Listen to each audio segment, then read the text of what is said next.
Membro do Parlamento Nacional e a 5ª Legislatura ratificam a Convenção Internacional Lubequira.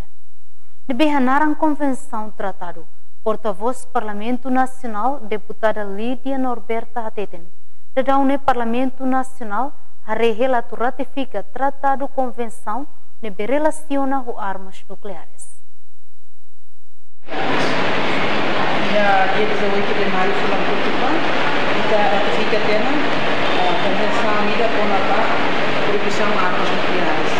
Quando mesmo sei, kita ratifica a preforça legal, a ratificação da lei, ou seja, kita ratifica também a Convenção Unida com a proibição de armas nucleares, ensaios para armas nucleares. Para armas nucleares que funcionam quando para a armas nucleares, e faz uma calculação de você, quando a poder a experimentação de armas nucleares.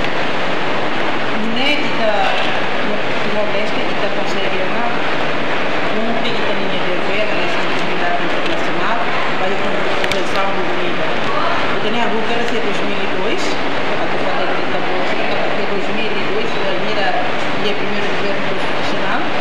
Aprova e ratifica uma convenção unida sobre a lei portuguesa, ratifica a convenção sobre a proibição da utilização, armazenagem, produção e transferência de minas antipessoal e sobre a sua destruição. Depois do IRFAD e com a ratificação unida de resolução do Parlamento Nacional número 16/2002 da FATI, é com a convenção sobre a proibição do desenvolvimento do armazenamento das armas bacteriológicas, biológicas ou tóxicas e sobre a sua destruição.